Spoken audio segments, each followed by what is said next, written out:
హరిహర క్షేత్రం వేములవాడ రాజన్న ఆలయం శ్రీరామనవమి వేడుకలకు ముస్తాబవుతుంది. దాదాపు 2 లక్షల మంది భక్తులు వస్తారన్న అంచనాతో భారీ ఏర్పాట్లు చేస్తున్నారు ఆలయ అధికారులు.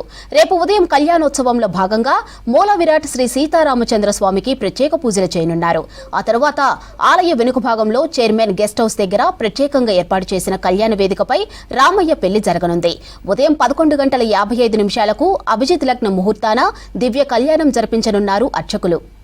ఈ దాదాపుగా ఒక 60,000 మంది భక్తుల వరకు ఈ యొక్క కళ్యాణోత్సవంలో పాల్గొంటారని చెప్పి అంచనా వేశాము. దాని తగ్గట్లుగా భక్తులకు త్వరితగతిన దర్శనం అవ్వడానికి క్యూ లైన్ వసతి, వేచి కళ్యాణం వీక్షించడానికి వచ్చిన భక్తులకి LED స్క్రీన్స్ 8 LED స్క్రీన్స్ పెట్టి వివిధ ప్రాంతాల్లో వాళ్ళకు కళ్యాణం చూడడానికి కోసం అని చెప్పి అరేంజ్మెంట్ చేశాము. అలాగే వాళ్ళకి బటర్ మిల్క్ ప్యాకెట్స్, మంచినీరు, తర్వాత అరటి పండ్లు కూడా గ్యాలరీస్లో కూర్చునే భక్తులకు కూడా మేము ఉచితంగా అందజేస్తున్నాము. అలాగే కళ్యాణానంతరము భక్తులకి అన్నదాన వితరణ కార్యక్రమం కూడా ఇక్కడ చేస్తున్నాము. భక్తుల సాయంత్రం రథోత్సవ కార్యక్రమం సాయంత్రం 5 గంటలకు ప్రారంభమవుతుంది.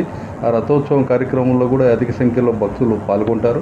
వారి కోసం అని చెప్పి సెక్యూరిటీ పరంగా పోలీస్ సిబ్బందితో మాట్లాడి ఎటువంటి అవాంఛనీయ సంఘటనలు జరగకుండా కూడా మేము అన్ని రకాలుగా ఏర్పాటు చేశాము. రేపటి రోజు శ్రీరామనవమిని పురస్కరించుకొని ప్రత్యేకంగా అభిజిత్ ముహూర్తం లోపల స్వామివారికి దివ్య కళ్యాణోత్సవం చేయడం జరుగుతుంది. ముందుగా మూలమూర్తులకు రామచంద్ర స్వామి వారి యొక్క ఆలయంలో కళ్యాణం ఆచరించి ఎదుర్కోలు కార్యక్రమం చేసుకొని ప్రత్యేకంగా ఏర్పాటు చేసినటువంటి కళ్యాణ వేదిక పైన స్వామివారికి అభిజిత్ ముహూర్తం లోపల దివ్య కళ్యాణ మహోత్సవం చేయడం జరుగుతుంది.